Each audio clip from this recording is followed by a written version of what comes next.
ou até, eventualmente, de outros ramos do direito. Hoje a gente segue esse curso entrando num capítulo importantíssimo, aliás, o que é denunciado pelo próprio título, não é? Dos princípios fundamentais. Ninguém chamaria de fundamentais algo que não tivesse destacada relevância. Dos princípios fundamentais, uma parte importantíssima da Constituição. E aí, para a gente iniciar o tema dos princípios fundamentais, vamos fazer uma rápida passagem pela teoria dos princípios, especialmente em razão do papel de extrema importância, de extrema relevância que ocupam os princípios no neoconstitucionalismo. Nós poderíamos dizer, de maneira sintética, que o neoconstitucionalismo, que é o nosso, o constitucionalismo do pós-positivismo, o constitucionalismo da contemporaneidade, seria um constitucionalismo dos princípios. Dos princípios.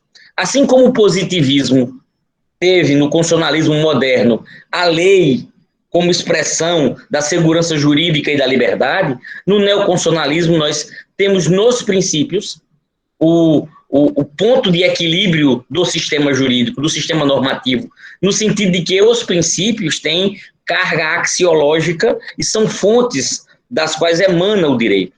Então, acho que até já conversamos sobre isso aqui, é comum se abordar o signo princípio no sentido de fonte, mas uma fonte muito pouco relevante, uma fonte secundária, terciária do direito. Seria a ideia de ter nos princípios um guia para a interpretação do direito, ou um guia para a aplicação do direito, ou um elemento de estruturação e coesão lógica para o sistema normativo. Os princípios são tudo isso.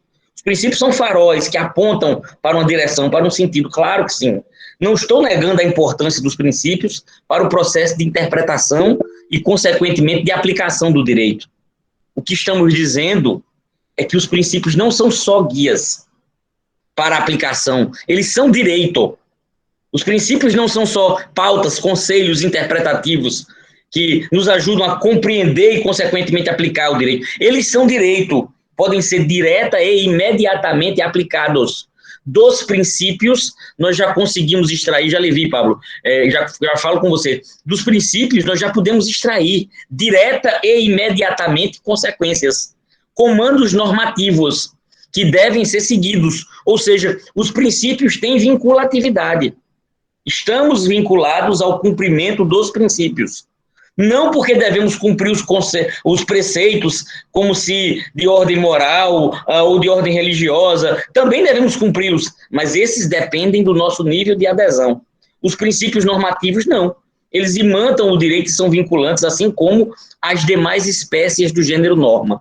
Então, antes de conversar aqui com o Pablo e com o Lucas, que já levantaram as mãos, eu vou abrir uma nota de rodapé rápida para falar com vocês sobre a classificação que Canotilho propõe para os princípios, como espécies do gênero norma. Veja, o grande mérito dessa classificação é exatamente destacar o papel normativo dos princípios. Tá? Vou escrever aqui no chat. Ó. A gente fala que normas são gênero, normas são gênero, que tem como espécies as normas princípio e as normas regra. Então, a gente poderia fazer assim, ó, matematicamente, ó.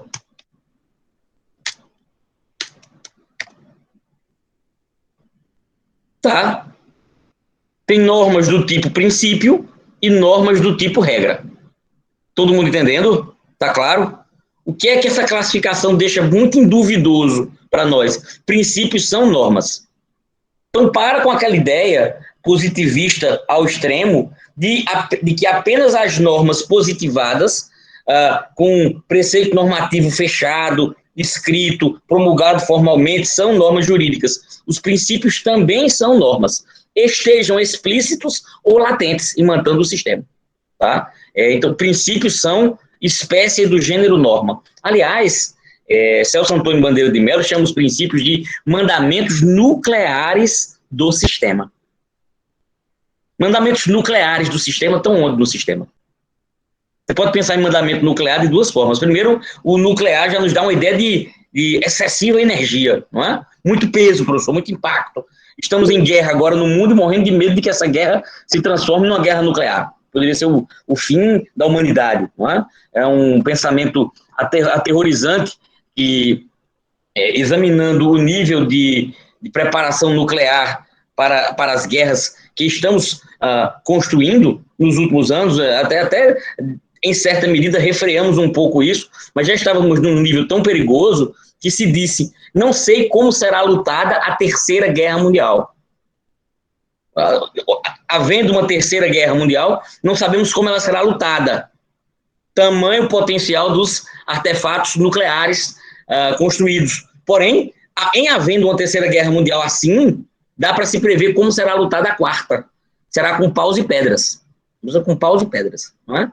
Porque uma guerra nuclear coloca a humanidade em xeque. Nós podemos realmente destruir, desfazer tudo. Né? Isso seria um retorno a um caos absoluto. Não sabemos nem quem iria escapar, nem como, nem... Pois é, o que nos resta é apelar para que a loucura humana seja arrefecida nesses embates todos. Né? Muito bem, voltando para cá, normas princípio, normas regra. Qual das duas tem um maior grau de abstração?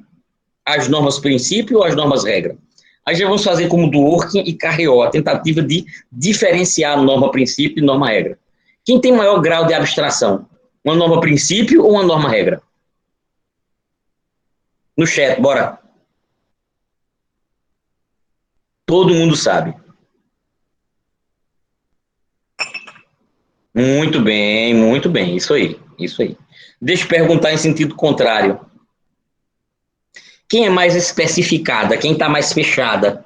Permite menor espaço interpretativo. Isso aí. Exatamente. Essa é uma das mais marcantes características das normas princípio. O seu elevado grau de abstração. Esse grau de abstração das normas princípio permite um amplo espaço para a interpretação. E isso também é responsável pela menor necessidade de alteração do enunciado normativo das normas princípio. E nós conseguimos atualizá-las simplesmente interpretando e extraindo no novo contexto o comando ou a norma desse enunciado sem necessidade de alteração. Elas são muito mais longevas no sistema. As normas regra, por sua especificidade, acabam correndo muito mais frequentemente o risco de estarem anacrônicas, de estarem inadequadas, de estarem destituídas de suporte fático, material, e, portanto, precisarem de alteração. Há uma necessidade muito mais intensa de mutação formal nas normas regra do que nas normas princípio.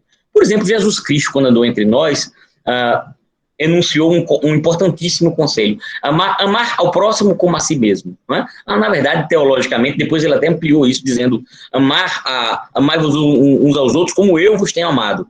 Que, em tese, seria um amor maior do que o amor que nós temos por nós mesmos, o amor ágape, que é o amor de Deus. Não é? Estamos na nota de rodapé aqui. Eu quero só extrair esse conselho: ame o próximo como a si mesmo. Isso seria uma norma regra ou uma norma princípio?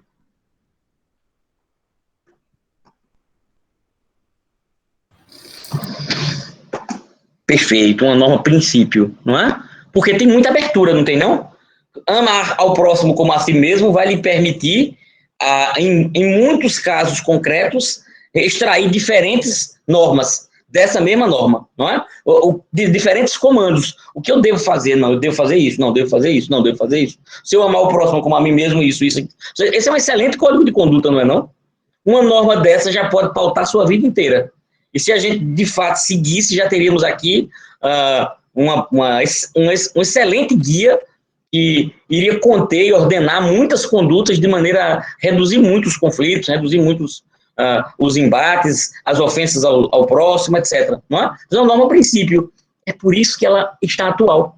Veja, enunciada por Jesus quando esteve fisicamente na Terra 2000 anos atrás e continua absolutamente atual, não está anacrônica. Mas pense agora, por exemplo, numa norma do tipo regra que norteava o modo como se iria recolher um tributo no tempo de Jesus.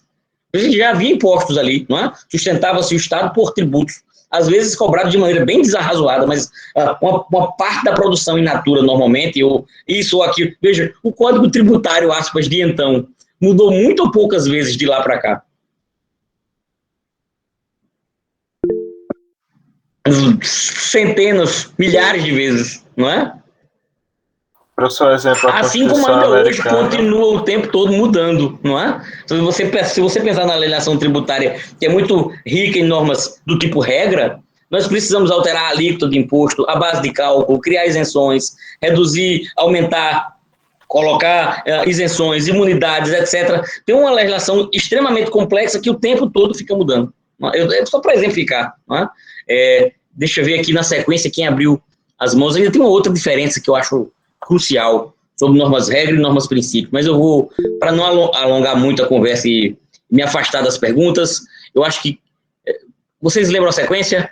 Agora só está Daniel, mas havia 2 antes de Daniel. Era eu, mas quem foi? Já respondeu. Pablo. Já foi, Pablo? Que bom, meu amigo. Beleza.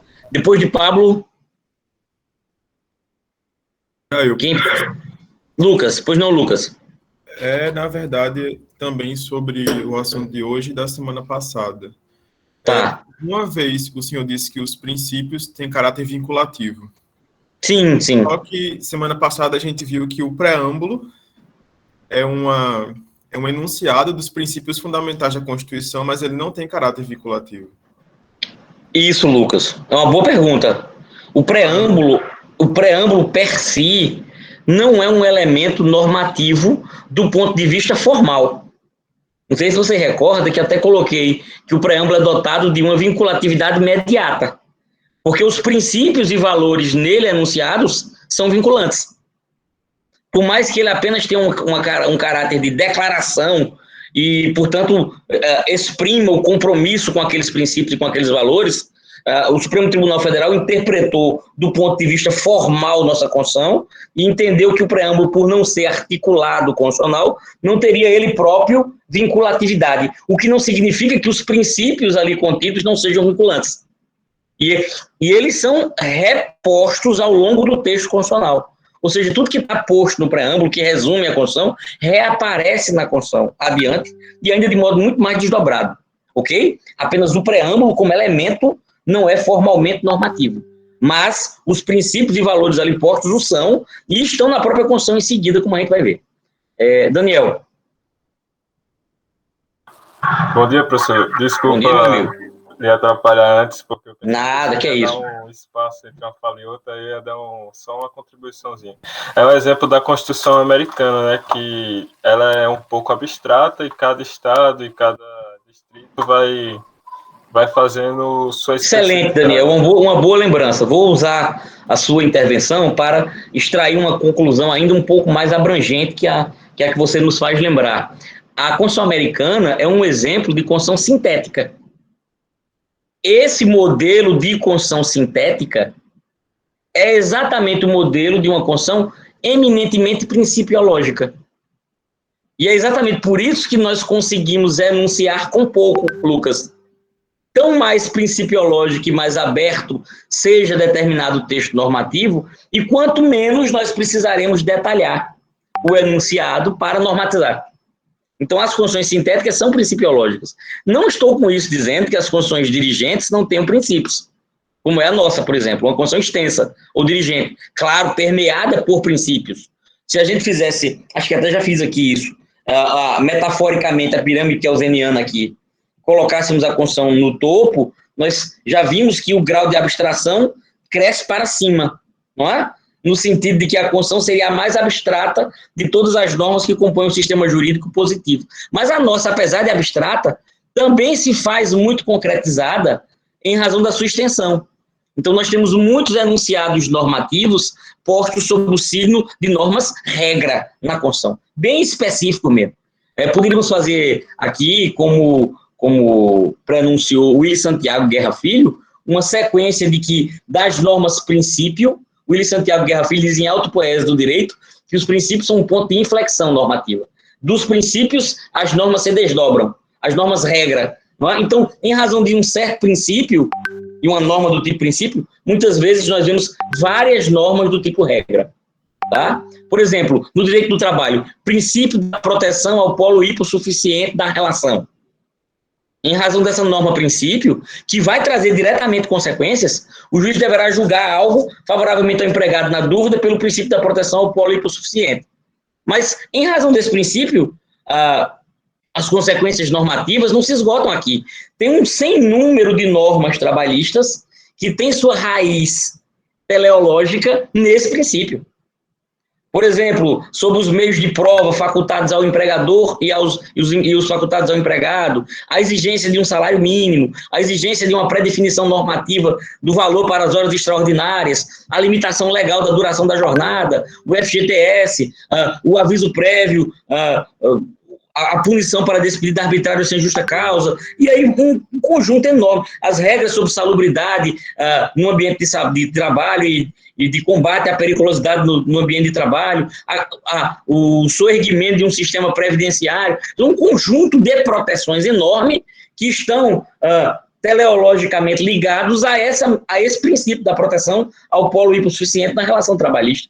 Se a gente pegar esse mesmo preceito principiológico e o transportarmos para a seara do direito do consumidor, nós vamos dizer que, pela proteção ao polo hipossuficiente da relação de consumo, nós vamos ter um monte de normas-regra no Código de Defesa do Consumidor, por exemplo, da nulidade das cláusulas abusivas, da presunção de abusividade da cláusula que dificulte o acesso do consumidor ao judiciário por razão da cláusula de foro ou de eleição estabelecida em contrato de adesão, as regras sobre presunção de abusividade de juros, de multas, a publicidade abusiva, as regras sobre cobrança abusiva, a presunção de defeito e de vício sobre o produto ou sobre o serviço, justificando o direito do consumidor de rescisão contratual e até de indenização. É um conjunto enorme de normas, inclusive normas-regra, que vão se erigir a partir da norma-princípio, proteção ao polo hipossuficiente na relação de consumo.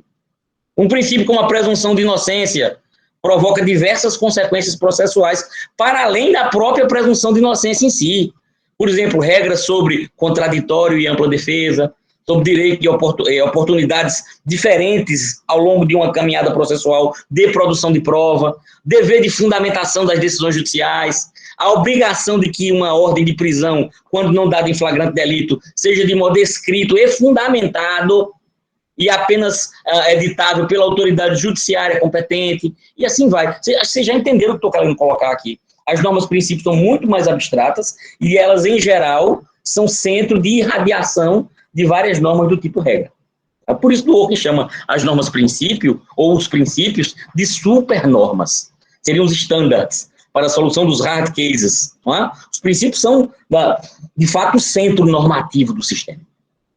Se a gente fosse usar aqui as diversas acepções do signo princípio, eu vou abrir uma nota de rodapé, de novo sobre esse tema, princípios, já numa outra abordagem agora, de língua portuguesa até, não é? Que se torna curiosa até sob essa perspectiva. A palavra princípio, Marcos, é polissêmica. Como assim? São os signos que têm múltiplas significações. Mas o princípio significa muita coisa. Não é? Por exemplo, princípio significa começo. Não significa, não? Alguém pode dizer, no princípio da aula o professor conversou com todos e ficou falando de um por um e pedindo para abrir o áudio e o vídeo, porque ele quer que todo mundo esteja aqui, conectado e olhando. O professor faz a chamada no princípio. Não é? Ou então a Bíblia, no princípio era o verbo. E o verbo se fez carne e habitou entre nós. Ou no jogo, você está lá na frente de uma casinha, caiu numa casa de má sorte, volta para o princípio. Eita, vai ter que começar tudo. Não é assim? Começo. Princípio é começo. Não é? Mas não é só começo, não. Não é só começo, não. Não é só começo, não. Princípio também é dogma. Dogma de fé. Por exemplo, princípios do espiritismo kardecista. Princípios do catolicismo. São os começos? Não. São as ideias que são tidas como válidas naquele sistema religioso. Dogmas de fé. Não é? Princípios também são ideias estruturais do ponto de vista lógico, matemático, que tem uma outra natureza daquelas primeiras. Por exemplo, princípios da física quântica não são o mesmo que os princípios do catolicismo, porque o modo de demonstração é diferente. Os fundamentos estão num outro campo. Um no campo da fé, da espiritualidade, o outro na razão. Muitas vezes eles até se aproximam, mas são diferentes entre si. Não é? Princípios da álgebra, princípios da trigonometria, são também valores estruturais para um dado sistema. E agora de cunho lógico. Princípios também são valores. Eu posso olhar para Thalita e dizer assim, Thalita é uma menina de princípios. Não é? Não, Thalita é uma excelente aluna, ela é uma menina de princípios. Estou dizendo que Thalita tem começos? Em absoluto, não é? Estou falando de princípios no sentido religioso? Não necessariamente. Ou no sentido lógico-matemático, não estou falando de valores dela. Ou seja, eu estou dizendo que Thalita seguia por um certo código de preceitos, por um código valorativo, e que é moralmente aceitável, a ponto de parecer ser uma boa pessoa, uma pessoa que tem comportamento adequado, não é? Porque os valores pelos quais ela se pauta são realmente valiosos. Portanto, ela é uma menina de princípios nessa acepção axiológica. Princípio também é o modo como uma coisa funciona. Você pode olhar uma máquina e dizer assim, entrou um determinado insumo aqui, sai um negócio pronto do outro lado, você diz, ué, mas qual o princípio dessa coisa? Não é? Qual o princípio dessa coisa? Não está perguntando o começo, não. Nem a fé, nem os valores da máquina também, tão pouco, não é? Você está perguntando o modo como funciona aquela máquina. Ou qual o princípio ativo, Daniel, de determinado medicamento? Aí você vai lá ler a bula e aí diz que o medicamento tem esse e aquele princípio e que depois de tantas horas determinada substância entra em ação e depois de tanto tempo interage com não sei com o quê e depois é assim, depois eleva a meia-vida plasmática, faz isso e aí se espera determinado resultado pela administração do medicamento controlado ciclicamente no tempo. Não é? Isso, na farmacologia, é o cotidiano. Examinar o modo como cada substância age e interage e como o corpo irá responder para estabelecer uma causalidade e utilizar as substâncias com o intuito de combater determinado vírus, determinada bactéria, determinado fungo ou algum desequilíbrio fisiológico de algum órgão. Pois bem, não é? O modo como aquelas substâncias irão agir. Princípio ativo. Não é? Princípios também têm um sentido jurídico. Quando eu falo de princípios gerais do direito, ou de princípios constitucionais, estou falando da mesma coisa que falamos até aqui?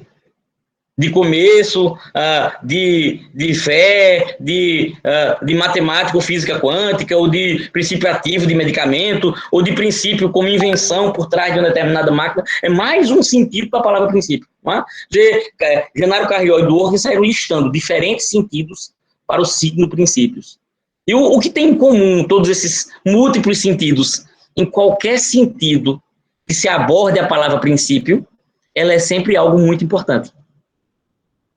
Ela acaba sendo sempre central. Você muda de acepção, muda de abordagem, Lucas, e invariavelmente os princípios continuam sendo importantes. Não por coincidência, eles fornecem o radical para o signo principal. Não é? O que é o principal, meu amigo? Gedland, Gabriel, o que é o principal? É aquilo que de mais importante há. Não é? A aula de constitucional de hoje demorou muito, mas o principal é que eu fiz isso e aquilo. Mas o principal foi que isso. Não é? Durante a pandemia eu quase não estudei nada, mas o principal foi que eu fiz isso. Veja, não é? Princípios são extremamente importantes. Eu gosto muito da definição de Celso Antônio Bandeira de Mello. Princípios são mandamentos, vou até escrever isso, mandamentos nucleares do sistema. Mandamentos nucleares do sistema. Mandamentos nucleares porque tem muita energia, porque o núcleo é o lugar de maior concentração de energia. Não é? Energética. Por isso a bomba nuclear é tão energética, tão pesada. E nuclear também no sentido de que está no núcleo. Portanto, está no centro. Não é periférico, não é distante, não é pouco relevante. É o centro, é estrutural. Não é? Então, a gente vai falar aqui de princípios constitucionais. Portanto, vamos falar de princípios vamos falar de algo muito importante para o estudo do direito constitucional. Tá? Muito importante para o estudo do direito constitucional. Os princípios fundamentais que estão aqui nos artigos 1º a 4º da Constituição, eles revisitam em grande medida aquilo que nós já conversamos no preâmbulo. Nós vamos reencontrar aqui o preâmbulo, já um pouco mais desdobrado. Não recordo quem me perguntou hoje como é que o preâmbulo não é vinculante e os princípios o são. Olha aqui uma primeira referência da resposta que lhe disse. Foi Lucas, foi? Quem me perguntou? Pablo, eu acho. Agora não lembro mais. Quem foi que perguntou sobre os princípios e o preâmbulo? Eu, professor. Cadê você? Estou aqui. Não estou vendo, não. Acho que deve estar o seu mosaico. Foi Lucas Medeiros. Isso, pronto, beleza. Isso aí. É porque eu acho que eu estou fazendo uma besteira, porque eu coloquei... Eu querendo ver vocês demais, todo mundo ao mesmo tempo, então botei o mosaico muito cheio. Aí aqui e ali demora um pouquinho para eu identificar o quadradinho. Tem uns 35 aqui na minha tela. Aqui está aparecendo a plateia do Serginho Groisman aqui. Eu fico olhando um monte de carinhas aqui, acabo demorando a ver alguém, né? Lucas está ali. Viu, Lucas? A gente vai ver aqui nos artigos 1º a 4º, o preâmbulo quase todo de novo já, reaparecendo, tá? Em direito positivo. Portanto, do ponto de vista formal, não é? Não é que os princípios não sejam vinculantes, tá? A gente dizer da não vinculatividade do preâmbulo é simplesmente dizer que o preâmbulo não é um elemento que integre formalmente o articulado constitucional. Por esse motivo, não se reconhece a ele normatividade autônoma. Mas ele tem uma vinculatividade imediata, indireta. Tudo quanto ali está posto, reaparece na Constituição. Tá bom? Vamos ver isso aqui, já no artigo 1º, dos princípios fundamentais. Diz o artigo 1º, a República Federativa do Brasil, nós já vimos que República Federativa parece algo inocente, mas já significa duas coisas muito importantes, não é? Primeiro que é uma república, forma de governo ou forma de Estado? Falamos isso aqui. Governo. Perfeito. República, forma de governo, que se opõe à monarquia, como também forma de governo, não é? Na res público, nós temos alternância, temporariedade, eletividade, versus vitaliciedade, hereditariedade, não é? Muito bem. E federativa? Forma de Estado. Forma de Estado. Somos uma federação. Vocês vão ver a quantidade de consequências que a gente extrai dessa opção pelo modelo federativo de Estado. A primeira e, em certa medida, principal é a existência de ordens jurídicas parciais. Nós reconhecemos não soberania, mas autonomia jurídico-administrativa parcial para as unidades da federação. Sejam as unidades Estado, sejam as unidades municípios, seja a unidade Distrito Federal, que são todos entes federativos. Então, o nosso modelo federativo, né, e isso também a gente vai revisitar com mais vagar, é um modelo federativo atípico. É um modelo federativo tríade e que ainda tem o Distrito Federal como um ente híbrido, um ente de posição singular no âmbito do federalismo pátrio. Tá? Mas isso a gente vai aprofundar lá na organização político-administrativa do Estado. Muitas consequências da adoção da forma federativa. Tá bom? É formada pela união indissolúvel dos estados, olha aqui, municípios e Distrito Federal. Essa dicção aqui, já no artigo 1º, espanca uma dúvida que permeou, inclusive, a doutrina constitucional por algum tempo, que é exatamente a dúvida sobre o caráter de ente federativo dos municípios. Se você examinar a história do direito constitucional brasileiro, inclusive da doutrina constitucional pré-Constituição de 88, você vai encontrar muita posição doutrinária no sentido de que município não seria ente federativo, estaria só dentro dos entes federativos Estado. Porque o modelo de federação mais pródigo, mais repetido no direito comparado é exatamente a federação em dois níveis, a União e os Estados. No nosso caso, a gente assume expressamente os municípios e o Distrito Federal como entes federativos, quando dizemos já no artigo 1º, formada pela união indissolúvel de estados, municípios e Distrito Federal. Tá? Sem querer avançar nessa polêmica, vocês vão ver muitos argumentos, tanto para negar a condição de ente federativo para o município, quanto para confirmar essa condição. A mim me parece muito mais clara a ideia de que o Constituinte colocou o município como ente federativo. Vou resumir isso. Primeiro, porque permitiu ao município a auto-organização do ponto de vista normativo. Tem a lei orgânica do município e tem um poder legislativo municipal, na Câmara de Vereadores. E tem um chefe do Poder Executivo no plano municipal, que é o prefeito municipal, que é eleito no âmbito do respectivo município. E o município é também circunscrição eleitoral. Então, o município é perfeitamente análogo ao que acontece com o Estado e é também perfeitamente análogo ao que acontece com a própria União. E eu já vou pronunciar aqui um preceito ou um princípio estruturante do nosso federalismo que é importantíssimo para que a gente compreenda a organização política administrativa. Com isso em mente, você já dá um grande passo. É o princípio constitucional da simetria, ou da simetria federativa. A nossa federação é formada por partes que são simétricas em relação ao todo, do ponto de vista da organização política administrativa. Deixa eu ver se me fiz entender. Isso é importantíssimo.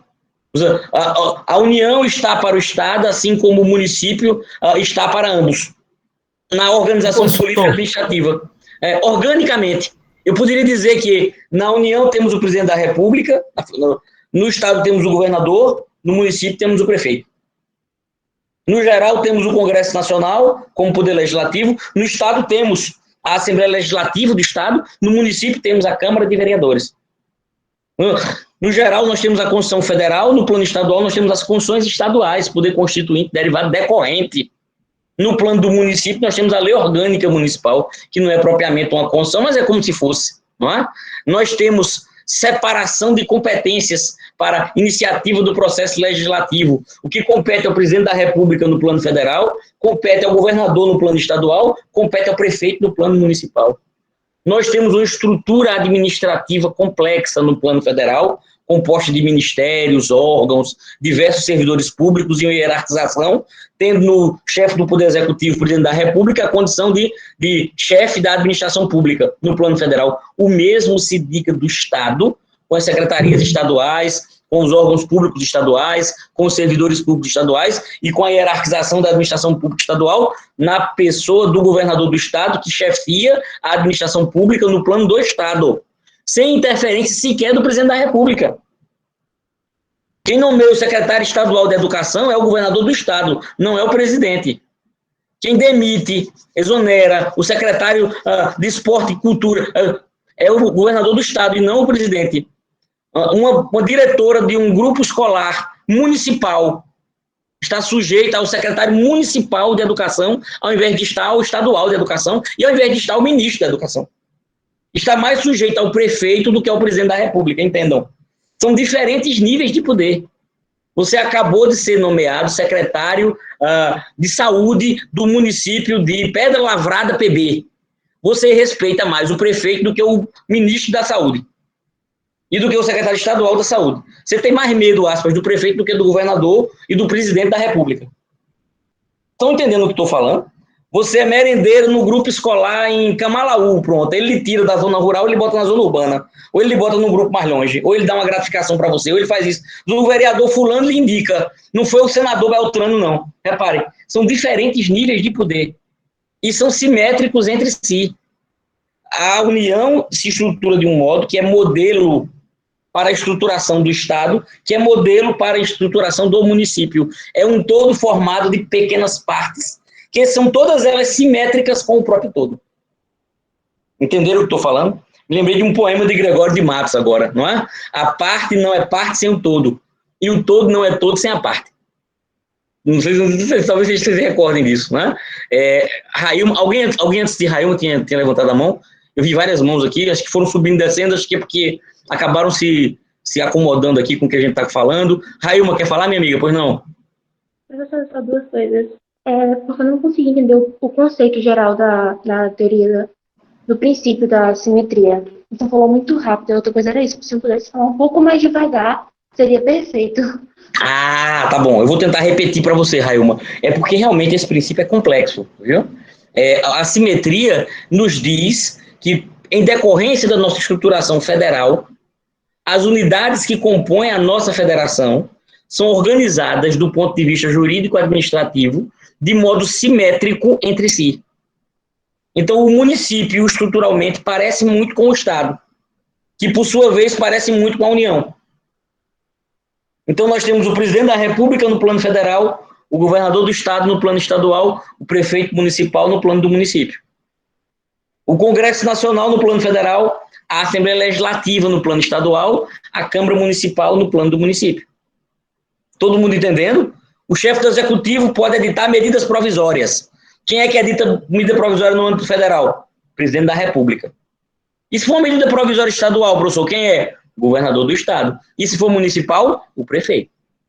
O presidente da República pode nomear ministros de estado. Quem é que pode nomear secretários de estado no âmbito do estado? Bora? Todo mundo já respondeu aí, governador. Foi não? Vem pro chat aqui, escreva no chat para facilitar, já que a gente não pode falar tanto, não é? E no plano municipal, quem nomeia os secretários municipais? No plano municipal. Confere isso. O município é uma circunscrição eleitoral para os cargos do município. Os vereadores do município são eleitos dentro do município. O prefeito e o vice-prefeito são eleitos no município. Nenhum eleitor de fora do município, que está inscrito em outra circunscrição eleitoral, pode nem ser candidato, nem votar. Para ser candidato a prefeito de Cajazeiras, Daniel teria que ser eleitor lá em Cajazeiras. Para votar na eleição municipal de Campina Grande, para votar na eleição municipal de Campina Grande, Milena, que é eleitora da Paraíba, na verdade ela tem uma circunscrição eleitoral municipal. Se for eleitora de João Pessoa, ela só vota em João Pessoa. Não, professor, mas ela vota em João Pessoa até para presidente da República. Eu sei, porque essa eleição tem circunscrição eleitoral nacional. Ela vota para presidente da República e também vota para governador do estado, mas na eleição municipal ela é de João Pessoa, ela não vota em Recife, nem em Catolé do Rocha, nem em Souza, só vota em João Pessoa. Não, professor, mas não pode transferir o domicílio eleitoral? Pode. E poder transferir só reforça o que eu estou falando. Tanto há diferentes circunscrições eleitorais que você está vinculado a alguma delas e, inclusive, pode transferir-se de uma para outra, passando a exercer seus direitos políticos numa circunscrição municipal diferente, ou até estadual diferente. Todo mundo entendendo? O conceito de domicílio eleitoral tem uma elucidativa representação do nível de autonomia política e administrativa que tem os municípios. Porque o domicílio eleitoral vai até esse nível. Vereadores, prefeito e vice-prefeito são eleição dali. Do mesmo jeito que tem a eleição no plano estadual e que tem a eleição no plano federal. O município tem tributos que são municipais típicos. Por exemplo, o IPTU é um tributo municipal. Lá vai o prefeito do município com iniciativa legislativa e lá vai a Câmara Municipal dispor sobre o IPTU. Do mesmo jeito que o ICMS é um tributo estadual. Alterações são propostas por iniciativa do governador do estado, votadas na Assembleia Legislativa do estado.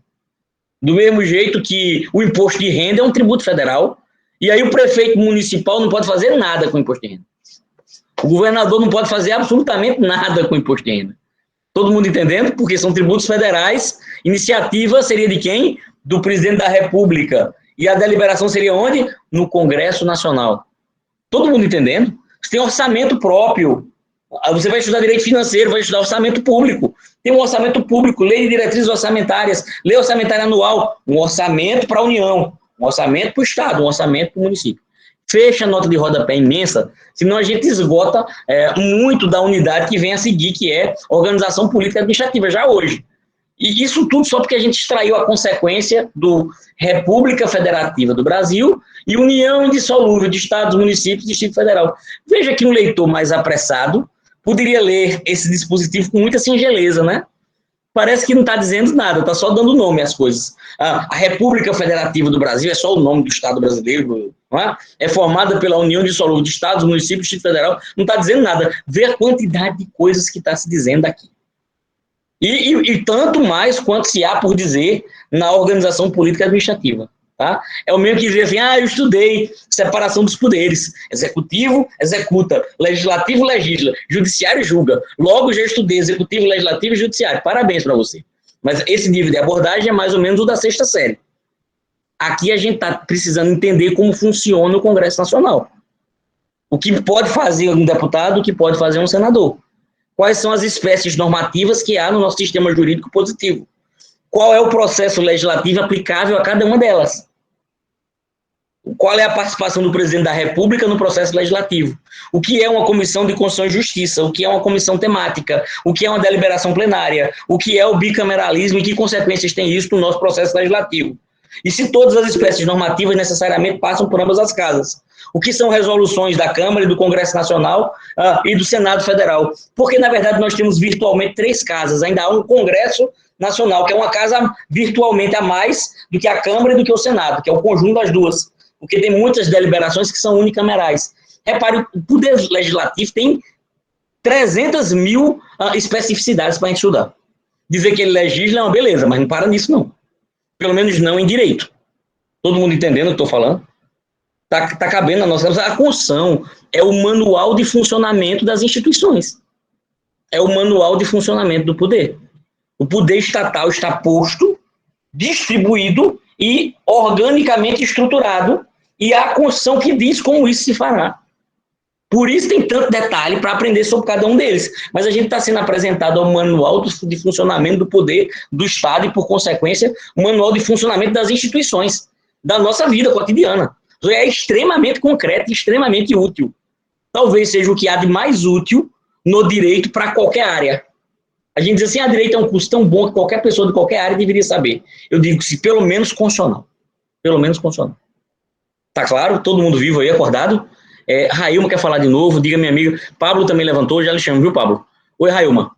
Não, professor, tá tudo certo. Obrigada mesmo por ter repetido. Nada, minha amiga. Beijão. Pablo. Professor, o senhor falou que os entes federativos eles são dotados de autonomia financeira... Político-administrativa. Parcial. Nesse caso, em relação ao Distrito Federal, ele sempre considerado ente federativo. Sim. Tem uma certa mitigação na autonomia política por causa da União escolher o Poder Judiciário. Boa pergunta, Pablo. Você tocou num ponto que é muito sensível. Nós consideramos o Distrito Federal ente federativo, tanto pela dicção do artigo 1º da Constituição, tanto por ele ter muitas das características que são de Estado e de município. Mas o Distrito Federal é um ente federativo muito atípico. Tanto que ele não é modelo para outros entes. Ele ocupa uma posição que lhe é própria. Tá? Eu vou escrever aqui para você uma equaçãozinha que pode lhe ajudar. É como se o Distrito Federal... Serve para todo mundo, claro, isso, né, pessoal? É como se o Distrito Federal fosse, ao mesmo tempo, Estado mais município. Tranquilo? Inclusive, no Distrito Federal, não há municípios. É proibido o desmembramento do Distrito Federal em municípios.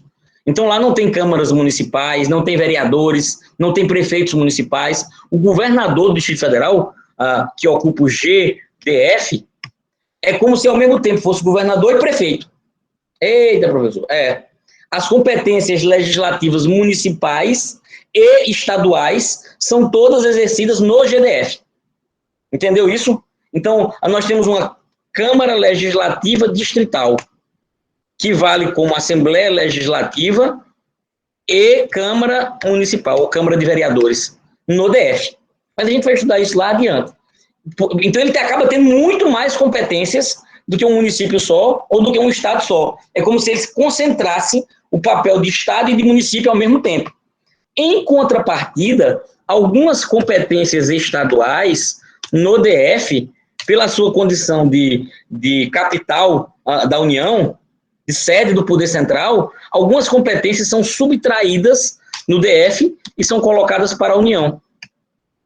Então, veja que a estrutura competencial do DF é bem atípica, não é? Tem algumas competências que são típicas de Estado e que o DF não tem. Por exemplo, a Polícia Civil, a Polícia Militar, o Ministério Público, o Judiciário, no DF são todos organizados e mantidos pela União, diferentemente do que se dá no plano dos estados. Mas isso a gente vai falar muito mais adiante, tá? Já bota na sua cabeça agora que o Distrito Federal é um ente federativo, sim, não tem todas as competências de Estado, mas tem o conjunto das competências de Estado e de município, menos algumas exceções de competências estaduais, que neles são subtraídas e passadas para a União, o que não lhe retira a condição de ente federativo atípico, que ainda tem um elevado nível de autonomia política e administrativa. Por exemplo, você pode ver o presidente da República levando multa por não usar máscara no Distrito Federal no período de Covid. Isso é um nível de autonomia enorme. não é? Repare, isso mostra que são ordens jurídicas diferentes mesmo. Você está aqui, Iris, em João Pessoa, e pode pagar um IPTU diferente daquilo que pagaria em Cajazeiras, ou que pagaria em Fortaleza, não é?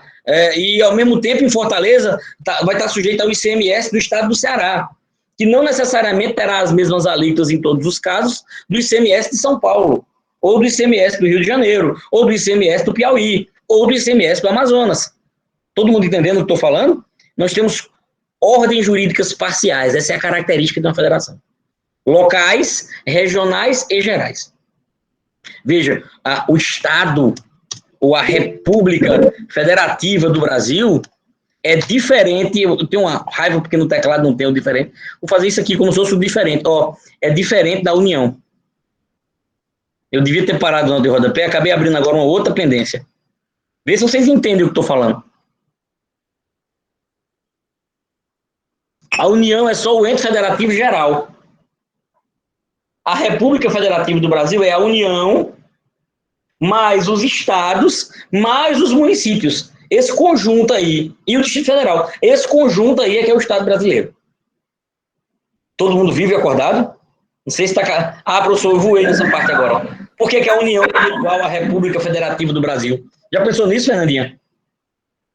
Eu não entendi. Você pode... Eu percebi, porque daqui eu vi que sua sobrancelha ficou franzindo assim. Que história é essa, professor? Não é? Veja que ao vivo eu percebo muito mais isso. Fica um olho no peixe, o outro no gato o tempo todo. Né? Mas aqui a distância é mais difícil. Mas aí aqui e ali dá para ver a expressão de desconfiado assim, de alguém. Aquela cara de quase entendendo. Né? Vou fazer Fernando viajar agora para entender, junto com todos os demais, por que União não é a mesma coisa que República Federativa do Brasil. Estamos aqui, meu amigo Daniel, todos num grupo escolar municipal. Ok? Pode ser? Grupo Escolar Municipal de João Pessoa, situado aqui no bairro dos Bancários. Tá bom, Gedelane? Estamos sentados nas carteiras agora. Essas carteiras são de quem? Diga no chat para mim. Município. Todo mundo pode falar. Você está no Grupo Escolar Municipal. Normalmente as carteiras do Grupo Escolar Municipal são de quem?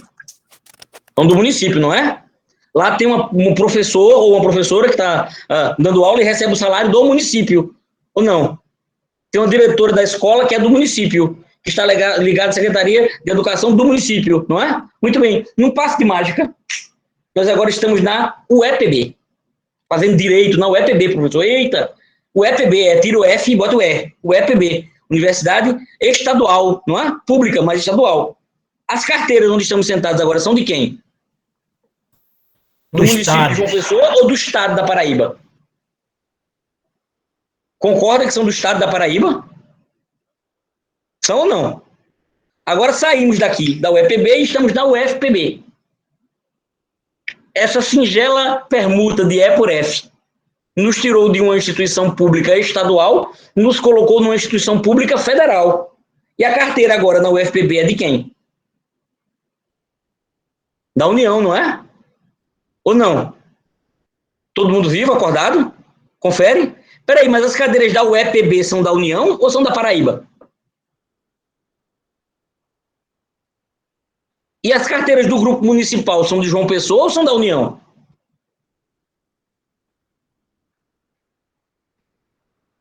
Todo mundo compreendendo, a União representa o ente geral, ela tem um corpo próprio. Eu posso lhe dizer que as carteiras do município, as do estado e as da União são todas do Brasil. Porque a República Federativa do Brasil é o conjunto de todos os entes. Não é pós, não é os, viu? Todos os entes. Coube na cabeça agora, Fernanda? Aspas, quem é maior, é a União ou a República Federativa do Brasil?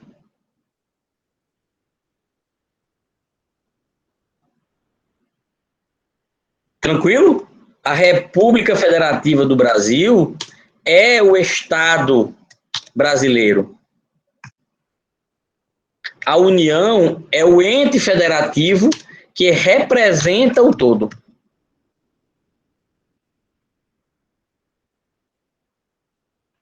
Todo mundo entendendo? é a estrutura física que representa a ordem jurídica geral.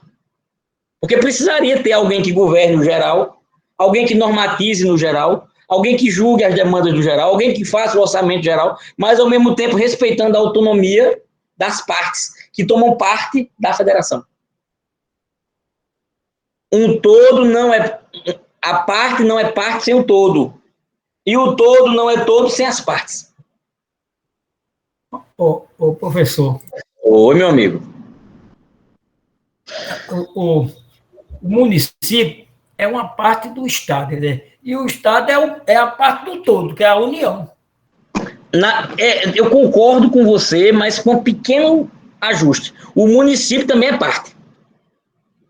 O município está dentro do Estado, que está dentro da União, mas ele também é parte do Estado brasileiro. O Estado também com E. Quando se trata, por exemplo... O município, vem para o chat comigo aqui, chegue. O município também é parte do Estado com letra maiúscula. Ok? Lógico que eu escrevi errado, né, pessoal? Eu botei município igual a Estado. Isso aí é uma loucura, né? E ainda mais Estado com E maiúsculo. Isso aqui nos levaria a fazer a revolta de princesa. Esse desenho que eu fiz aqui é a revolta de princesa, querendo proclamar a república independente do município tal, não é? Veja que todos os entes estão jungidos à vedação à secessão, que é o princípio da indissolubilidade do pacto federativo. Repare, Gedilane, um município também não pode se proclamar independente e sair do pacto federativo. Assim como também um Estado não pode. Tá claro? Todos os entes estão presos na federação. É a indissolubilidade. Quando o senhor falou de imposto, a União não pode interferir no IPTU, porque o IPTU é exclusivamente do município. Isso. O ICMS é exclusividade do Estado. E exatamente. O imposto de renda, como o senhor citou, é exclusivamente da União. Nenhum pode interferir no outro. Exatamente. Essa é a visão, tá? Essa é a visão. Só por um dever de rigor científico, dizer que em relação aos tributos municipais e estaduais, em algumas situações pontuais, a União, em certa medida, intervém de modo geral para evitar guerra fiscal e provocar parâmetros de uniformização. E esse papel é do Senado Federal, tá? Mas isso é excepcional, exatamente é uma decorrência da autonomia que tem cada unidade da federação. Inclusive está acontecendo agora a discussão no Senado do ICMS nacional sobre combustível. Porque quando a gente diz, Lucas, não interfere, estamos falando a verdade, e em regra é a não interferência. Mas virtualmente é possível que precise uniformizar. A União tem essa competência de pacificar ou normatizar de maneira uniforme em relação ao todo. Tá? Aí a gente entra num tema que é extremamente complicado e importantíssimo, que é a distribuição constitucional das competências. E aí temos diferentes tipos de competência. Tem competências materiais e competências legislativas. Tem competências exclusivas, competências privativas, competências concorrentes, competências suplementares, competências supletivas. Aí a gente vai... Aí tem um monte de detalhe. No plano federal, no plano estadual e no plano municipal. Então, aprendi que é uma federação, ótimo, um bom ponto de partida, mas não um ponto de chegada. Tá claro aí, todo mundo vivo. Estão vendo como o direito constitucional é assim, ao mesmo tempo geral e também muito específico? Já tem um monte de coisas aqui. Se a gente fosse ao pé da letra, nós poderíamos transformar o curso de direito constitucional praticamente no curso de direito todinho. Mas aí precisaríamos ser nós todas as cadeiras, durante os 5 anos. E ainda não daria tempo, porque já faz uns 20 anos que eu tento estudar esse negócio e não acaba nunca. Toda hora tem um negócio que você ainda não viu, mas rapaz, isso aqui. E o povo ainda fica inventando novidade. Inventaram agora uma terminologia, não sei aí. Você lá, tem isso. Não é? Mas que bom que é assim, que bom. Não é? Senão a vida acabaria muito cedo. Não é? Vamos nós? Todos vivos ainda? Pessoal, solta aí a gente. Vamos parar esse negócio de europeu. Eu sei que são interessantes. A gente está muito longe. Já estamos lá no fim da praia. Quando a maré encher, a gente não volta. Né? Ainda não saímos do caput do artigo 1º. Repare, não é? Como a gente pode realmente ampliar muito a abordagem de cada dispositivo desse, viu? Isso é sinal de que esse caput do artigo 1º é uma norma-regra ou uma norma-princípio? Chat. Regra? É regra, mas também é princípio. Tem aqui uma aparência de norma-regra, e a gente extrai muitas normas-regra dele, mas é uma norma-princípio. Estrutura muito. A opção por federação já é um princípio federativo, Daniel, que vai trazer milhares de consequências. A opção por ter uma federação que reconhece União, Estados, município e Distrito Federal como membro, também é um outro princípio, vai provocar um monte de consequências. A opção pela indissolubilidade também provoca outro monte de consequências. Quer um exemplo? Lá na organização, lá nas normas que a gente chama de estabilização constitucional, na defesa do Estado e das instituições democráticas, nós vamos ter intervenção federal prevista para vedação à secessão de qualquer unidade da federação, ou para uma agressão ou invasão de uma unidade da federação em outra. Quer dizer que é indissolúvel já provoca um monte de regras sobre intervenção federal para garantir essa indissolubilidade. E assim sucessivamente. Tá bom? Diga, Daniel. Já fechando a sua pergunta, pessoal. Vamos para frente. Diga, Daniel. Professor, quando o senhor fala assim, o artigo 1º, ele fala que vai ser uma república federativa. E não dá, isso não é uma situação abstrata. Isso. Então, isso é seria a regra? Esta opção é regra, mas em razão dela, nós temos muitas consequências que serão desdobradas dela. Nesse sentido, é um princípio. O princípio federativo tem dezenas, centenas de consequências. Nós já vimos muitas hoje, vamos ver muitas mais adiante. Tá Então, bom? no fundo, toda norma é uma norma-regra e uma norma-princípio. Eu não diria que toda, mas em muitas normas você vai ter dificuldade de separar o que é de regra e o que é de princípio. Por exemplo, quando eu digo que o crime de homicídio tem de 12 a 30 anos, não é muito princípio, não. É verdade. Entende? Ou a alíquota do imposto de renda será 27,5% para aqueles que ganharem mais de 5 mil reais. Pronto, está lá posto. Não é? Agora, a progressividade tributária é um princípio. Entendi. Que faz com que haja faixa de isenção, zero imposto de renda, faixa de 15%, faixa de 27,5%. Tranquilo? Obrigado. Muitas vezes, no mesmo enunciado, você consegue extrair regra e princípio. E quando ela está aberta, e você vê que saem muitas regras para tentar positivar aquilo que está enunciado naquele enunciado, ele é um centro de radiação normativa, aí ele tem um caráter principiológico. Ok? Claro que isso é extremamente duvidoso, a gente fica inseguro realmente quando caminha nessa seara, porque é o que há de mais abstrato. E é um modo diferente de ver o sistema jurídico. Nós não temos sempre a mesma segurança que o positivismo nos dá. Ah, professor, então era muito melhor que fosse tudo norma-regra, tudo fechadinho e tudo positivado e ponto. Só que muitas vezes as normas positivadas, de maneira bem presinha, nos colocaram diante de injustiças fragorosas. Às vezes a lei é posta como pretexto para justificar injustiças absurdas. Por exemplo, o golpe do Terceiro Reich do nazismo foi feito sem quebra da legalidade formal. Por exemplo, alguém pode se dizer incluído num sistema de cotas de maneira completamente desarrazoada porque está na lei que foi oriundo de escola pública e aí apresenta a lei como apanágio para justificar aberrações. Então, assim, a gente tem na legalidade, ao mesmo tempo, liberdade e prisão. E aí, o reposicionamento dos princípios estão aqui para arrefecer um pouco isso. Tá bom? Vamos de volta? Todo mundo vivo, acordado? Vamos à luta. Vamos à luta, né? Aqui a gente vai enunciar nos incisos valores que já estão postos desde o preâmbulo. Primeiro, soberania. É elemento constitutivo do próprio Estado. Confere? Então faz parte da própria noção de Estado a soberania.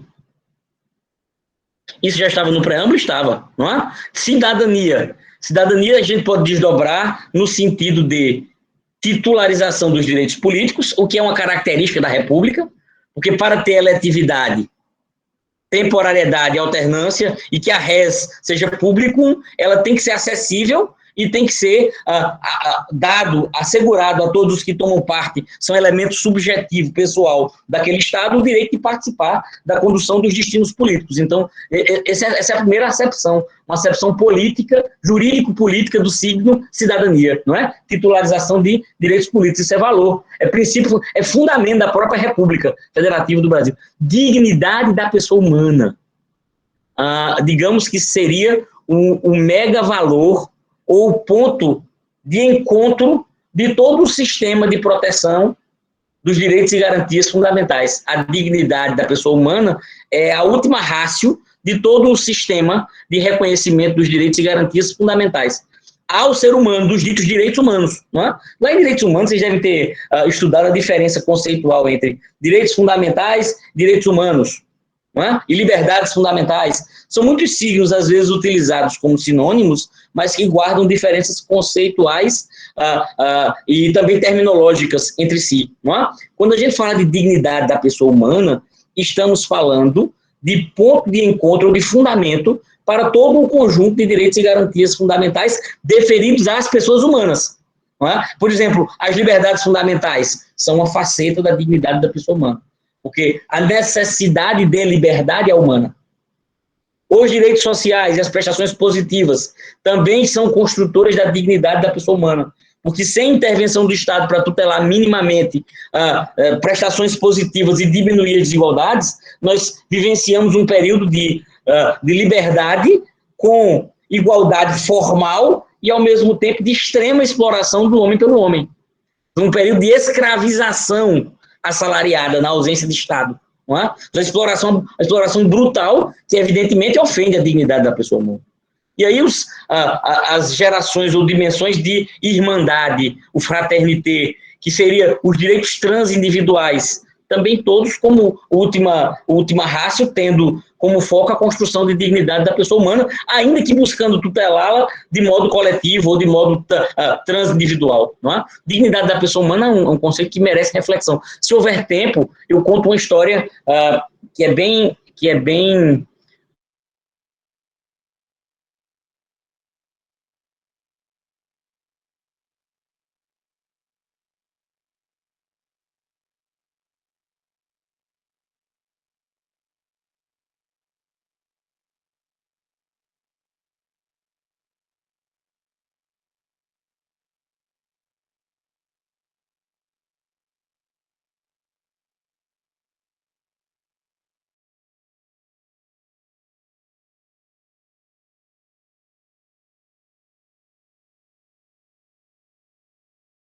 nós diminuímos o Estado, impusemos ao Estado vários não fazeres, no liberté, prestações negativas, e depois nós trouxemos o Estado de volta e dissemos, nós precisamos que você se encolha, mas nesse campo nós precisamos que você intervenha. Não é? Porque sem você ficou pior aqui. Estabeleça pautas mínimas aqui. Não é? E há até um modelo muito mais radical que propõe o controle geral pelo Estado da ordem econômica, para que o Estado planifique a economia e seja o grande centro de toda a atividade econômica até atingirmos um estágio em que ele possa desfazer a própria propriedade privada. Confere? Esse seria o modelo mais extremado, não é? Estou falando do modelo intermediário de Estado de intervenção ou welfare state, Estado de bem-estar social, que vem em seguida às vicissitudes do capitalismo liberal. Mas disso nós já conversamos, não vamos ter mais ocasiões de conversar. Não é? A Constituição, ao mesmo tempo, defende valores que são típicos do Estado social e também valores que são típicos do Estado liberal. Por ter como fundamento o valor social do trabalho e livre iniciativa, nós não podemos ser ditos um Estado de capitalismo liberal, embora sejamos um Estado liberal. Não é? E tem a propriedade privada protegida aqui, então nós somos capitalistas também, não é? Mas nós temos valores sociais do trabalho. Portanto, estamos aqui numa variante neoliberal em nível de intervenção do Estado, de participação do Estado no domínio econômico. Tá? Esse é um dos pontos mais importantes, por exemplo, para o estudo do direito econômico na Constituição de 88, quando a gente correlaciona o inciso 4º do artigo 1º com o artigo 170 da Constituição. Tá bom?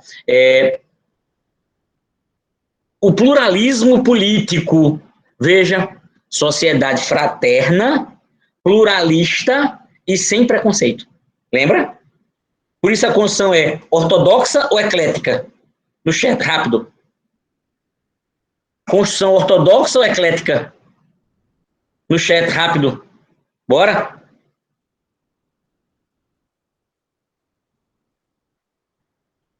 Constituição ortodoxa ou eclética? É plural. Sabe, Daniel? Eclética. Pluralismo. Pluralismo. Ismo do plural, da pluralidade, da diferença. Uma Constituição que aceita a diferença. Não só aceita, senão que evoca, senão que acolhe e propugna por termos de diferença como estrutura de formação plural. Nós queremos que nossa atividade política seja feita de modo plural. É valor fundamental o pluralismo político. Então não vamos ter unipartidarismo, não vamos ter proibição a diferentes pensamentos e concepções políticas, ideológicas, etc. Veja que o pluralismo político também, posto na Constituição, contraindica absolutamente o nível de radicalismo com o qual nós estamos visualizando toda a atividade política hoje. Não é? Esse desmembramento e esse cisma brutal e irracional entre um lado e outro lado, e tudo sendo visto de maneira binária e medíocre, como se qualquer decisão ou qualquer questão pudesse ser amoldada a uma roupagem, não é? de vermelha ou de liberal, não é? Como se fossem incomunicáveis, de esquerda e de direita, como se a gente não tivesse o tempo inteiro diversas interpenetrações e variações. É por isso que hoje quem manda no Brasil é o dito centrão, que nem é esquerda, nem é direita, e na verdade é um pouco de tudo e um pouco de nada, não é? Sem falar, evidentemente, do ponto de vista político, no fisiologismo brutal, que caracteriza boa parte dessas agremiações partidárias. Mas fecha a nota de rodapé aqui, senão a gente vai longe de novo, não é? Vamos voltar para cá, vamos voltar para o nosso foco. O pluralismo político, então, é ruim, professor? Não. O pluralismo político é fundamental para um Estado que se quer livre, para um Estado que se quer plural, para um Estado que se quer democrático. E dizemos pluralista e sem preconceitos. Claro que também do ponto de vista político. Não é? Claro que também do ponto de vista político. Todo poder emana do povo, que o exerce por meio de representantes eleitos, ou diretamente, nos termos dessa Constituição. Lembra que conversamos isso? Então, democracia direta, indireta ou semidireta? Semidireta. Semidireta. Semi, não é? Lembram dos momentos de democracia direta? Costumo perguntar só por eles, porque a indireta é a mais visível, não é? O tempo todo a gente vivencia a democracia indireta, que é exercer o poder por meio dos representantes eleitos. Logo mais teremos eleição de novo, não é? Então, professor, por que nossa democracia não é indireta? Porque o tempo todo são os representantes. Não, porque nós temos mecanismos, claro que utilizados de maneira meio excepcional, mas presentes no nosso texto constitucional de democracia direta. Quem lembra? Plebiscito, referendo, lei de iniciativa popular e ação popular. Professor, deixa eu perguntar uma coisa. Eu sempre estudei plebiscito e referendo como democracia direta, mas eu nunca entendi, Fernandinho, a diferença de votar na eleição para prefeito, ou votar na eleição para governador e votar num plebiscito. Eu não vou estar votando do mesmo jeito. Você vai estar votando em ambos os casos, mas não do mesmo jeito. Votando na eleição, você vota para eleger representantes para opinar em seu nome, exercendo poder de modo indireto. Votando no plebiscito, você já diz a sua escolha. Votando no referendo, você já diz a sua escolha. Confere isso. Então, você não está escolhendo intermediário para votar por você, você já vota. Plebiscito do desarmamento, estatuto do desarmamento, sim ou não? Você. Não, deputado fulano, deputado cicrano, senador Beltrano, não, você. Exercício direto. Claro que é excepcional, porque é muito difícil fazer democracia direta com 160 milhões de pessoas aptas a participarem do processo democrático. Talvez nós já tenhamos representantes demais, em todos os níveis. Todo mundo acordado aí? Tá claro? Vamos tomar mais uma vez aqui. Põe, Daniel. Meu amigo.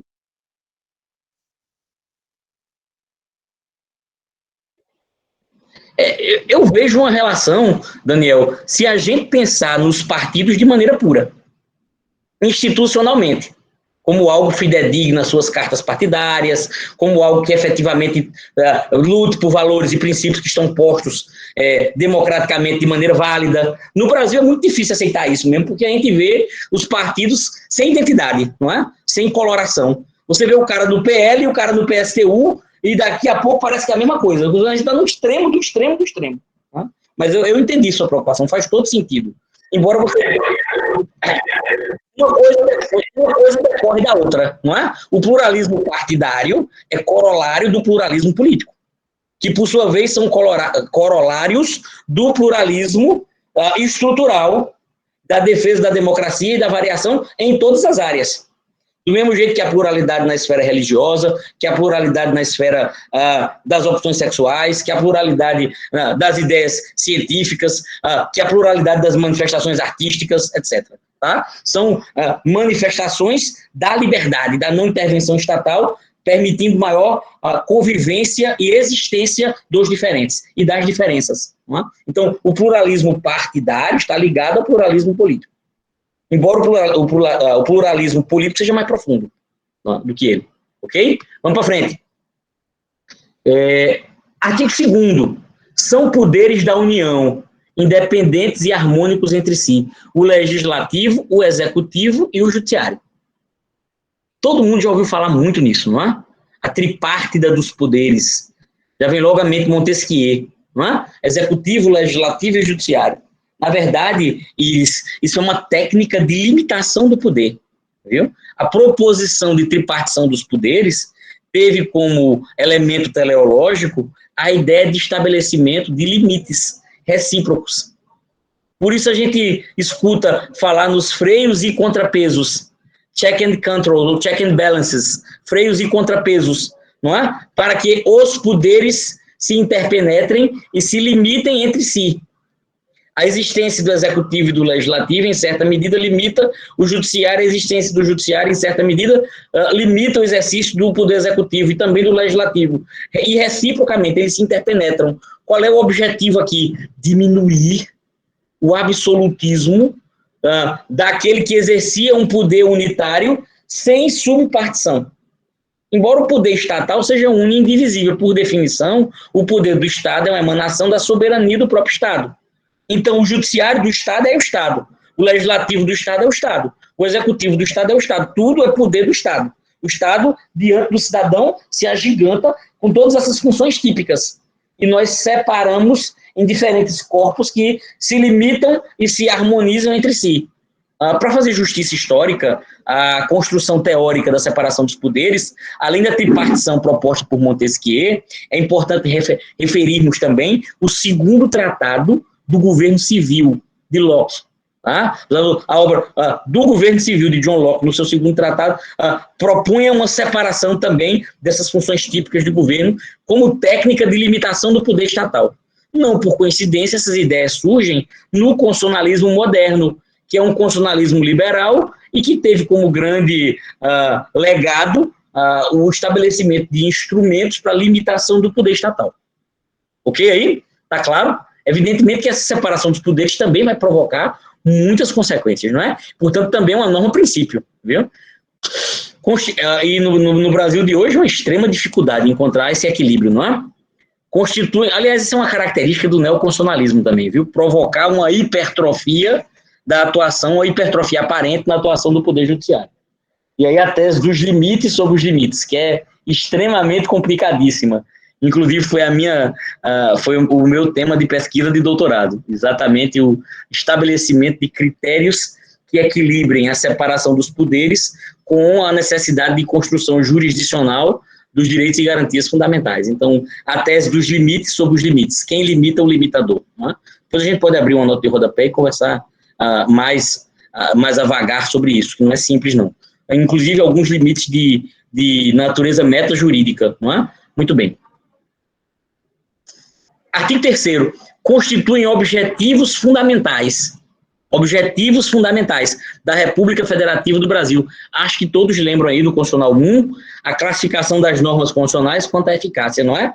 E objetivos fundamentais são as chamadas normas, no chat, todo mundo? Normas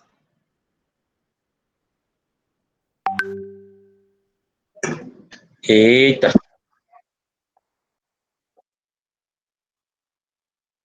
Normas programáticas, anote aí. Normas programáticas, ó. Normas programáticas que estabelecem programas. Podemos dizer metas ou objetivos. Como disse a Constituição, objetivos fundamentais, repare. São normas que dirigem a atuação do Estado, dizendo o que deve buscar, o que deve fazer, o que deve procurar. Não é? Normas programáticas, programas. O artigo 3º é o maior exemplo de normas programáticas na Constituição. Olha o conjunto de metas e de normas aí. Diz, o próprio caput constitui objetivos fundamentais da República Federativa do Brasil, ou seja, a atuação do Estado brasileiro deve nortear-se pelo intuito de atingir esses objetivos, de concretizar esses valores aqui. Não é? E aí, vamos lá. Independência nacional, decorrência da soberania, prevalência do... Eu pulei. Construir uma sociedade... Isso aqui está no artigo 3º, no artigo 4º, que fala da posição do Brasil nas suas relações internacionais. Né? Independência nacional é uma decorrência da soberania. Tá? Na verdade, não é um objetivo fundamental, senão que um princípio da estrutura ou da posição do Estado brasileiro nas relações internacionais. Vamos para as normas do artigo 3º de novo. Construir uma sociedade livre, justa e solidária. Professor, isso não está muito aberto, não? Claro que está. É uma norma eminentemente principiológica e programática. 2, garantir o desenvolvimento nacional. Programático, de novo, e aberto, de novo. Um elevadíssimo grau de abstração. Erradicar a pobreza, repare, não é reduzir, não. Erradicar a pobreza e a marginalização. E reduzir as desigualdades sociais e regionais. É uma norma programática extremamente utilíssima para a realidade socioeconômica do Brasil, ou não? Erradicar a pobreza e a marginalização. E reduzir as desigualdades sociais e regionais. Nós chegamos ao cúmulo de precisar constitucionalizar o direito à alimentação. Gisdelane, repare, como se a gente não estivesse tratando do mínimo existencial. Quando a gente chegar no rol do artigo 6º da Constituição, onde são enunciados os direitos sociais, nós introduzimos a alimentação expressamente. Há alguma dúvida de que a alimentação não chega a ser um direito no sentido satisfativo ou no sentido voluptuoso, não. A gente está no mínimo existencial, da mera continuidade da subsistência biológica de qualquer ser com a alimentação. Não é? Veja, e aí, erradicar a pobreza está diretamente ligado a isso. E a marginalização. E reduzir as desigualdades sociais e regionais. Qual é a diferença já lhe vi, Daniel, qual é a diferença de desigualdades sociais para regionais? Como é que a gente diferencia desigualdades sociais e regionais? São diferenças diferentes, né? Desigualdades diferentes. E, em alguma medida, interligadas. Não é? As diferenças ou as desigualdades sociais são as discrepâncias entre pessoas na sociedade, de níveis socioeconômicos dentro da sociedade. Então, tem o miserável e tem o milionário aqui. Tem o muito, muito pobre, tem o medianamente pobre, tem o, aspas, classe média, que a gente pode chamar de classe média no Brasil umas 10 subcategorizações, dependendo do que você chama de classe média ou classe média alta, pode ser absurdamente diferente do classe média baixa, a tal ponto de um pobre quase miserável você chamar de classe média baixa, e um sujeito muitíssimo rico ainda está na classe média alta. Né? E depois o rico. E do rico milionário. Nós podemos classificar a estratificação socioeconômica brasileira de diferentes formas e utilizando diferentes critérios, diferentes itens. O fato é que existe uma discrepância brutal. E o nome dessa discrepância é desigualdade social. Tem 60 milhões. Sabe o que são 60 milhões, não sabe? 60 milhões de pessoas que têm como uma de suas preocupações fundamentais o que vou comer hoje. Mas não é escolhendo, não. Senão você se identifica, professor, também às vezes eu fico. Será que eu vou comer? Eu não sei se eu vou comer uma carne ou um peixe. Não sei, não, acho que eu vou sair para comer uma pizza. Ah, não, eu quero pedir um açaí. Não, eu vou comer um pão açaí. Não é nesse sentido no que eu vou comer hoje. Ah, mas eu não posso sair da minha dieta. Não estou falando disso, não. Eu estou falando de como é que eu vou arrumar o que eu vou comer hoje, o que é que eu vou fazer aqui. E aqueles menininhos ali que estão chorando ali, o que é que eu vou dar para eles aqui?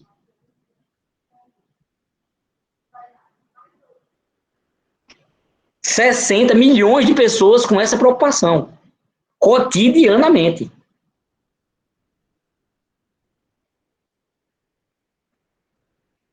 Todo mundo entendendo aí? Tá claro?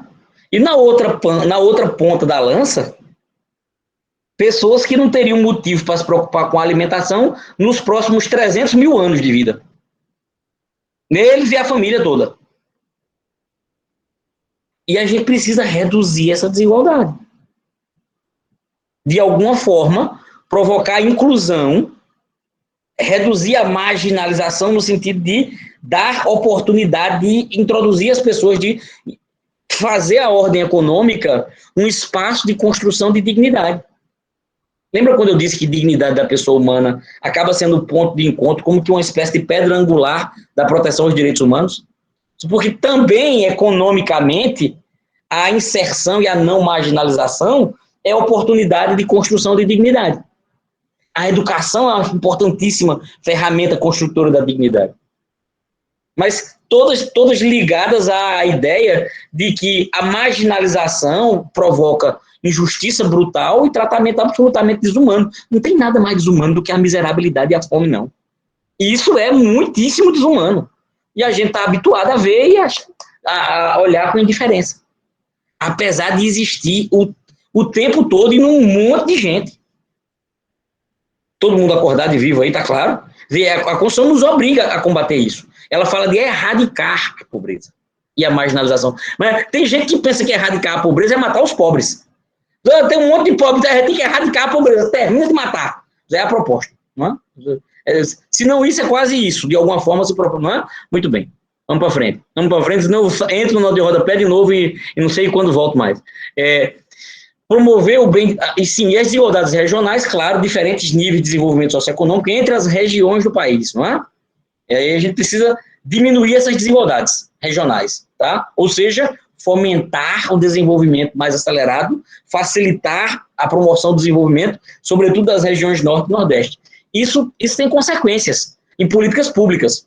Por exemplo, quando se cria uma Bolsa Família ou uma Fome Zero, deve-se priorizar realmente as regiões norte e nordeste. Não por nada, mas porque o combate à marginalização e à pobreza deve acontecer onde elas estão com maior presença, com maior visibilidade e, ao mesmo tempo, fomentando o desenvolvimento da região. Quando a gente cria elevados orçamentos para Banco de Desenvolvimento Regional e criamos uma Sudan, ou uma Sudene, ou um Banco do Nordeste, ou dizemos que o BNDES deve alocar recursos facilitando o desenvolvimento de atividade empresarial nessas regiões, precisamos buscar o desenvolvimento das regiões que têm menor nível de desenvolvimento socioeconômico para diminuir as desigualdades regionais. Isso é um mandamento constitucional. Aí alguém diz assim, professor, mas isso é uma norma programática.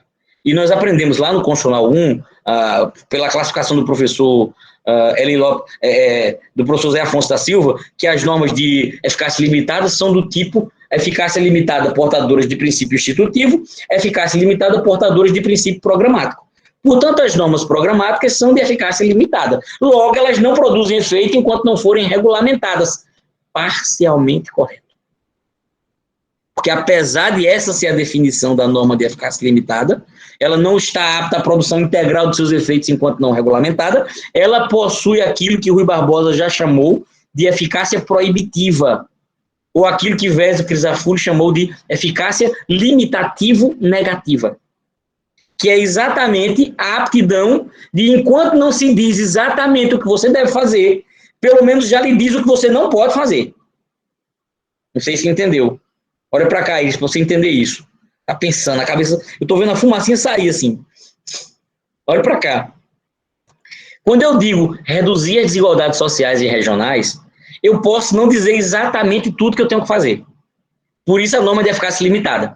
Precisa ser regulamentada e precisa ser implementada por meio de muitas políticas públicas. Mas eu já sei que eu não posso fomentar o desenvolvimento mais acelerado de Sul e Sudeste em detrimento de Norte e Nordeste. Ou não sei. Eu não devo criar um BNDES para emprestar o recurso todinho no Sul ou todinho no Sudeste. Eu tenho que fazer a atuação de maneira equilibrada e que já vá beneficiando as regiões que estão precisando de maior nível de aceleração e de intervenção estatal que reduza a desigualdade regional. Confere? Eu não devo editar políticas públicas que agravem as desigualdades sociais. Eu preciso erradicar a pobreza e a marginalização e não piorar a pobreza e a marginalização. Está todo mundo entendendo? O Estado sabe o que não pode fazer. Então, as normas de eficácia limitada, elas possuem uma eficácia mínima, Lucas, que é a chamada eficácia limitativo-negativa, ou eficácia proibitiva. Mesmo que você não consiga implementar de plano, você sabe o que não pode fazer em razão do objetivo que você está seguindo. Se eu tenho que ir para cá, eu posso até não saber exatamente qual o percurso, mas eu sei que para lá é que eu não posso andar. Todo mundo entendendo? Alguém com dúvida? Daniel?